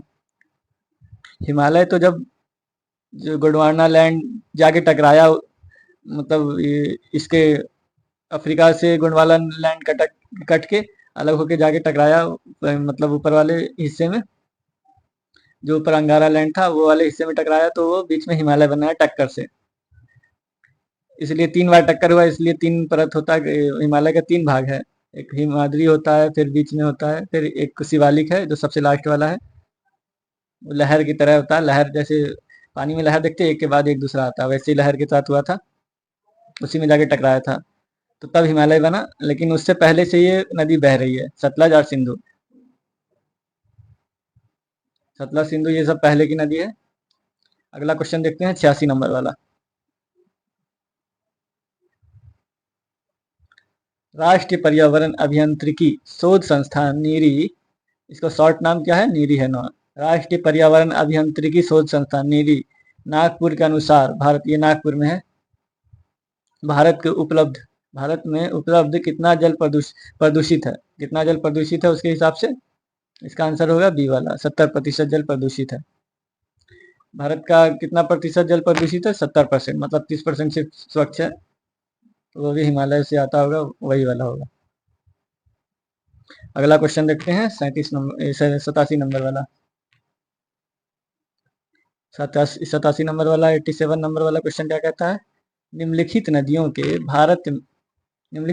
के भारत में उनके बेसिन क्षेत्र घटते क्रम में से कौन सा क्रम सही है। घटते क्रम में मतलब सबसे पहले बड़ा वाला, सबसे ज्यादा बेसिन कौन कवर करता है। बेसिन मतलब ये जो गंगा आ रही है, तो इधर इधर इधर सबसे ज्यादा क्षेत्र कौन कवर करता है इसका, तो ये बताना है। तो ये गंगा है पहले, फिर सिंधु है, फिर गोदावरी है, फिर कृष्णा है। इसका आंसर क्या होगा, ए वाला होगा, क्योंकि दूसरे ऑप्शन में गंगा में पहले स्थान पे नहीं है। गंगा पहले स्थान पे है, सबसे ज्यादा कवर भारत में यही करती है, जबकि गंगा से भी ज्यादा लंबी सिंधु नदी है, 2900 किलोमीटर, और गंगा 2525 किलोमीटर है। लेकिन सब भारत में सबसे ज्यादा कवर होता है गंगा, क्योंकि सिंधु वो पाकिस्तान चली जाती है, इसलिए। अगला क्वेश्चन देखते हैं 88 नंबर वाला। निम्नलिखित में से किसने 1951 में प्रस्तावित किया कि मानसून ग्रही पवनों और दाब पेटियों का ऋतुवार स्थानांतरण मात्र है। ऋतुवार मतलब मौसम के हिसाब से, किसने कहा था। इसका आंसर होगा फ्लोन, सी वाला, इसका आंसर होगा फ्लोन, 88 का सी। अगला क्वेश्चन देखते हैं 89 नंबर वाला। राज्य और उनके भौगोलिक क्षेत्र के वंशादित भाग के प्रतिशत के युगों में से कौन सा युगम सम्मिलित है। ये राष्ट्रीय वन रिपोर्ट है, ये वाला, जो TRE 2 में भी आया था, वही है। उसमें दूसरा पूछा गया था, इसमें दूसरा पूछा गया है। इसका आंसर क्या होगा, 89 का आंसर होगा इसमें से ई, इसमें से कोई नहीं है। वन रिपोर्ट देख लेना है, क्योंकि मिजोरम में 84.53% है वन। अगला क्वेश्चन देखते हैं 89 नंबर, 89 तो हो गया, 90 नंबर वाला देखते हैं। 90 वाला क्वेश्चन क्या कहता है, निम्नलिखित राष्ट्रीय उद्यान में कौन सा उद्यान खबरों में इसलिए आया क्योंकि वहां अफ्रीका से लाकर 20 चीता छोड़ा गया। क्यों खबर में आया, न्यूज में आया, 20 चीता अफ्रीका से लाकर छोड़ा गया था, इसलिए। वो कौन से राष्ट्रीय उद्यान में छोड़ा गया था भारत में, ये आंसर देना है। इसका आंसर होगा कूनो नेशनल पार्क में। कूनो नेशनल पार्क में छोड़ा गया था 20 चीता लाके, जो एक भी नहीं बचा, सब मर गया। निम्नलिखित राष्ट्रीय उद्यान में कौन सा उद्यान में खबर, किस लिए खबर में था ये, 20 चीता लाके छोड़ा गया था कूनो नेशनल पार्क में। 20 चीता छोड़ा गया था, कहाँ से छोड़ा गया था, दक्षिण अफ्रीका से लाके छोड़ा गया था, और वो एक भी नहीं बचा और सब मर गया है। उसका वहाँ का उसका कैसे रहता था, यहाँ किस तरह रहेगा, उसका माहौल बदला, पर्यावरण वो बर्दाश्त नहीं कर सका उसको। अगला क्वेश्चन देखते हैं 91 नंबर वाला। निम्नलिखित राज्यों के जनसंख्या घनत्व 2011 के घटते क्रम में से कौन सा क्रम सही है। घटते क्रम में कौन सा क्रम सही है, ये बताना है। इसका आंसर क्या होगा, इसका आंसर होगा सी। निम्नलिखित राज्य में जनसंख्या घनत्व 2011 के घटते क्रम में कौन सा सही है। अभी 2011 का ही जनगणना चल रहा है, 2021 में नया जनगणना आ जाना चाहिए, लेकिन कोरोना की वजह से अभी तक वो पूरा नहीं हो सका। कोरोना कब का खत्म हुआ, लेकिन जनगणना अभी तक रुक गया, आया नहीं है। 2025 आ गया, तो हम लोग इसलिए 2011 का जनगणना पढ़ रहे हैं, और ये 12-13 साल से यही पढ़ रहे हैं। 91 का आंसर क्या होगा, सी वाला। 91 का आंसर क्या होगा, सी। निम्नलिखित जनसंख्या घनत्व के हिसाब से घटते क्रम में कौन सा है, घटते क्रम में कौन सा है। इसका आंसर होगा सी, बिहार, फिर बंगाल। सबसे ज्यादा जनसंख्या घनत्व बिहार में, फिर पश्चिम बंगाल में, फिर केरल में, फिर उत्तर प्रदेश में। इसलिए बिहार में ज़मीन के लिए ज़्यादा मार होता है। अगला क्वेश्चन देखते हैं 92 वाला। भारत में 2011 की जनगणना के अनुसार लिंग अनुपात प्रतिशत 1000 पुरुषों में स्त्रियों की संख्या कितनी है? 1000 पुरुष में स्त्रियों की संख्या कितनी है भारत में, ये बताना है। तो इसका आंसर क्या होगा? 92 का आंसर क्या होगा? इसका आंसर होगा बी, 943। अगर 1000 लड़का है तो उस पर 943 ही लड़की है, तो जो लड़का बच गया वो क्या करेगा? अगला क्वेश्चन देखते हैं 93 नंबर वाला। निम्नलिखित पर्वत चोटियों में से किस चोटी की किस चोटी को प्रादेशिक भाषा में सागर माथा कहा जाता है? इसको कहा जाता है सागर माथा। इसका आंसर होगा बी, एवरेस्ट को सागर माथा भी कहा जाता है। अगला क्वेश्चन देखते हैं 94 वाला। 94 वाला क्वेश्चन क्या कहता है? भूटान में स्थल का कितना भाग हिमनदों से आच्छादित है? हिमनदों मतलब बर्फ से ढका हुआ है। इसका आंसर क्या होगा? इसका आंसर होगा ए वाला, लगभग 3% भाग बर्फ से ढका हुआ है भूटान का। अगला क्वेश्चन देखते हैं 95 वाला क्वेश्चन क्या कहता है? भूटान में उत्पन्न की जाने वाली प्रमुख खदान फसल कौन सी है? उत्पन्न की जाने वाली प्रमुख खदान कौन सी है भूटान में? इसका आंसर होगा सी, चावल। 96 का देखते हैं आंसर। 96 वाला क्वेश्चन क्या कहता है? श्रीलंका के अति संपन्न है। श्रीलंका अति संपन्न है मतलब किसमें सबसे अच्छा है? वो अति संपन्न है लॉ में, कोयला में, सोने में, किसमें संपन्न है? इसका आंसर होगा ई, कोई चीज में नहीं। अगला क्वेश्चन देखते हैं 97 नंबर वाला। 97 वाला क्या कहता है? म्यांमार की राजधानी क्या है? म्यांमार की राजधानी क्या है? ये आसान है। क्या होगा आंसर इसका? इसका आंसर होगा बी, नेपिडो। नेपिडो उसका म्यांमार का राजधानी ये है, राजधानी। अगला क्वेश्चन देखते हैं 98 नंबर वाला। 98 नंबर वाला क्या कहता है? बांग्लादेश में प्रति व्यक्ति प्रति 1000 बांग्लादेश में प्रति 1000 व्यक्तियों पर 2022 में जन्म दर क्या थी? ये कहाँ कहाँ का? ये न्यूज का पूछा हुआ है। न्यूज में मतलब आया होगा उस समय करंट का, वही पूछा है। इसका आंसर है ए ऑप्शन, 17.067। अगला क्वेश्चन देखते हैं 99 वाला। 99 वाला क्या कहता है? ग्लोब पर अक्षांश देशांतर और देशांतर रेखा की संख्या क्या है? ग्लोब पर अक्षांश रेखाओं तथा देशांतर रेखाओं की संख्या क्या है? 90 नंबर वाला क्या होगा? इसका आंसर ई होगा। ग्लोब पर अक्षांश रेखा तथा देशांतर रेखाओं की संख्या क्या है? इसका आंसर ई क्यों होगा? क्यों होगा आंसर? अक्षांश रेखा की इसमें कितना होगा संख्या? इसमें ऑप्शन तो ई होगा, इसमें से कोई नहीं, लेकिन क्यों होगा ऑप्शन ई? देखिए ये अक्षांश रेखा जो लेटा हुआ है, इसको इंग्लिश में लैटिट्यूड भी कहते हैं, लेटा हुआ को लैटिट्यूड। ये लेटा हुआ जो है उसको अक्षांश रेखा कहते हैं। ये 90 इस तरफ है दक्षिण में, 90 साउथ में है और 90 नॉर्थ में है। बीच वाला रेखा 0 डिग्री है, जो इसको विषुवत रेखा भी कहते हैं। विषुवत रेखा को अगर माइनस कर दिया जाए तो एक मान लिया इधर 90 90 90 90 कितना होता है? 90 90 कितना होता है? 180। लेकिन विषुवत रेखा जो ये 0 डिग्री है, ये 2 बार गिनती हो रहा है, इधर से भी गिनती हो रहा है, इधर से भी गिनती हो रहा है, तब तो 90 पुर रहा है। लेकिन ये गिनती नहीं होगा, ये भी 0 डिग्री है। इसको अगर एक माइनस कर दिया जाए तो कितना होगा? एक माइनस कर दिया तो 179 होगा। तो अक्षांश कितना है? 179। और 179 आंसर में नहीं है, मतलब ऑप्शन में नहीं है। और ये देशांतर जो ये खड़ा वाला है, ये देशांतर है। खड़ा रेखा जो है वो देशांतर है। देशांतर की संख्या कितनी है?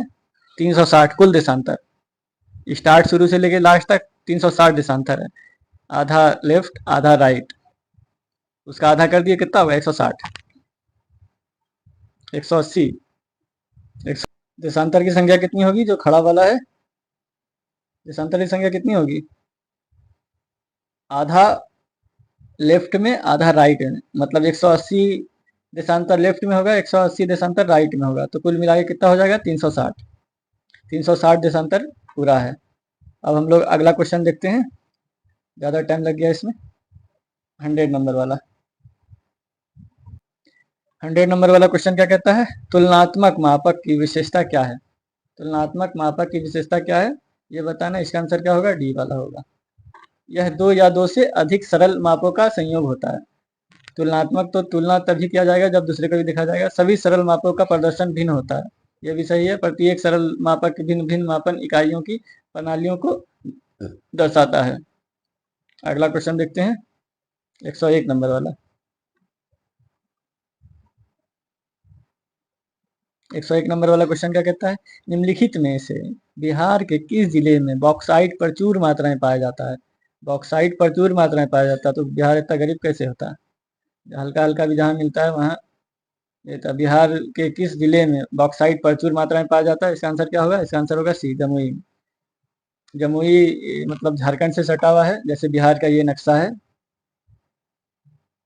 बिहार का ये नक्शा मान लिया जाए, और ये नॉर्थ वाला बिहार, ये साउथ वाला बिहार। साउथ वाला बिहार जो ये एरिया है इतना सा, ये झारखंड से सटा हुआ है, तो ये इधर थोड़ा बहुत पाया जाता है, इतने एरिया में सिर्फ, और ज़्यादातर में नहीं।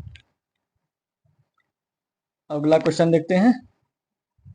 अगला क्वेश्चन 102 नंबर वाला। 102 वाला क्वेश्चन क्या कहता है, काली कपास वाली मिट्टियों का निर्माण हुआ है। ये हम लोग टीआरई 2 वाले ज्योग्राफी का 9-10 वाले क्वेश्चन देख रहे थे। इसी से पहले ये टीआरई 2 का ही चल रहा है, साथ ये टीआरई 3 वाला चल रहा है, लास्ट वाला क्वेश्चन ये चल रहा है। तो उसमें हम लोग ये वाला कोई डिस्कस किए थे। इसका क्या आंसर होगा, दक्कन लावा के अपक्षय के द्वारा। इसका आंसर क्या होगा, दक्कन लावा के अपक्षय के द्वारा। 103 का आंसर देखते हैं। 3 में क्वेश्चन क्या कहता है, 103 वाला, निम्नलिखित में भारत के कौन से प्रदेश मृदा क्षरण से बुरी तरह प्रभावित है। मृदा क्षरण से बुरी तरह प्रभावित है कौन सा प्रदेश, बहुत बुरी तरह प्रभावित है, चंबल बेसिन। इसका आंसर क्या होगा 103 का,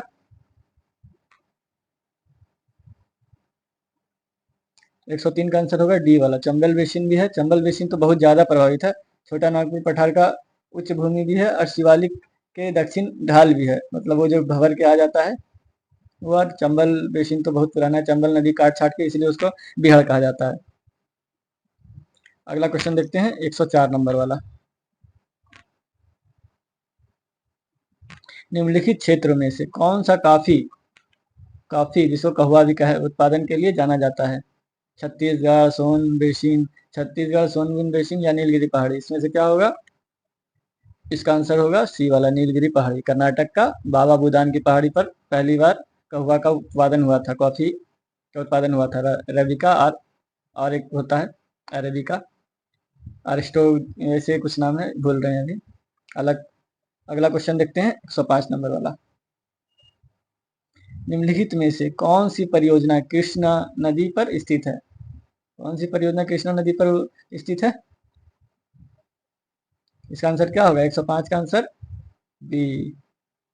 इसको देखिए याद करने का ट्रिक, कृष्णा नदी, कृष्णा भगवान या नाग अर्जुना, नाग इसमें भी आ रहा है, इसका भी पूजा होता है, तो ये दोनों से रिलेट करके याद कर सकते हैं आप, कृष्णा नदी नागार्जुना सागर। अगला क्वेश्चन देखते हैं 106 नंबर वाला। भारत में वर्ष 2023 मत्स्य उत्पादन का अग्रणी प्रदेश कौन सा है। मत्स्य उत्पादन मतलब मछली का उत्पादन में सबसे अग्रणी राज्य कौन सा है, आंध्र प्रदेश में। 2023 का रिपोर्ट था ये। अभी का क्या है, अभी का करंट में वो जो होगा वही आंसर होगा। अगला क्वेश्चन 107 नंबर वाला। भारत में गेहूं का सबसे बड़ा उत्पादक राज्य जनवरी 2024 में कौन सा था। जनवरी 2024 में सबसे बड़ा उत्पादक राज्य कौन सा था, इसका होगा सी, उत्तर प्रदेश। अगला क्वेश्चन 108 नंबर वाला क्या कहता है, भारत में मैग्नीज अयस्क का वर्ष 2023 में सबसे बड़ा उत्पादक राज्य कौन सा था। मैग्नीज का सबसे बड़ा उत्पादक राज्य कौन सा था 2023 में, 108 का आंसर होगा ए, मध्य प्रदेश 2023 में सबसे बड़ा उत्पादक राज्य था। अगला क्वेश्चन देखते हैं 109 नंबर वाला। 109 नंबर वाला क्या कहता है, 109 नंबर वाला क्वेश्चन क्या कहता है, निम्नलिखित ऊर्जा समूहों में से कौन सा समूह गैर परंपरागत है। गैर परंपरागत कौन सा समूह है ये बताना है, गैर परंपरागत। इसका आंसर होगा बी वाला, सौर ऊर्जा, पवन ऊर्जा, भूतापीय ऊर्जा। ये गैर परंपरागत है, मतलब ये ज्यादा यूज ये परंपरा में अभी नहीं है ज्यादा। परंपरा गैर परंपरा से चल रहा है वो पेट्रोल, डीजल और ये कोयला, ये सब चल रहा है। अगला क्वेश्चन लास्ट है 110 नंबर वाला ज्योग्राफी का। 9 to 10 का लास्ट क्वेश्चन 110 नंबर वाला है। अगला लास्ट वाला क्वेश्चन देखते हैं 110 वाला। पेट्रोलियम क्षेत्र और उनकी स्थिति वाले राज्यों के युगमों के बीच निम्नलिखित में से कौन सा युगम सही है, ये बताना है। इसका आंसर होगा डी वाला। क्यों होगा डी वाला? क्योंकि हुगली जान तेल क्षेत्र असम होगा, तेल लुनेज तेल क्षेत्र गुजरात, और कलोल तेल क्षेत्र गुजरात। इसका आंसर डी वाला 1 से अधिक होगा। टीआरई 3 का भी हम लोग देख लिए ज्योग्राफी का 9 to 10 का। यहाँ पे टीआरई 3 का भी क्वेश्चन खत्म। हम लोग टीआरई 2, टीआरई 1, टीआरई 2 और टीआरई 3 का ज्योग्राफी भी खत्म कर लिए। अगर इसमें कुछ सुधार की जरूरत होगा, मतलब कुछ गलत हुआ तो कमेंट कर सकते हैं। और क्या क्या सुधार अगले कोई मतलब अगले वीडियो में हम लोग क्या क्या सुधार करेंगे या कौन सा वीडियो लाना है, और वो भी आप बता सकते हैं कमेंट में। और जितना टास्क उसमें मतलब दिया गया है, जितना क्वेश्चन पूछा गया, आप लोग कमेंट में दीजिए। अगर कमेंट में दीजिएगा तो आप ही को फायदा होगा, क्योंकि लिखना और सुनना और देखना तीनों एक साथ हो जाता है तो दिमाग ज़्यादा याद रखता है, ज़्यादा परसेंटेज होता है याद करने का। तो इसका फ़ायदा उठाइए कमेंट बॉक्स का। और अगर अच्छा लगे तो सब्सक्राइब भी कीजिए। अगर अगर खराब लग रहा है तो क्यों खराब लग रहा है आप कमेंट में बोल सकते हैं बिना झिझके। अब हम लोग अगले वीडियो में मिलेंगे।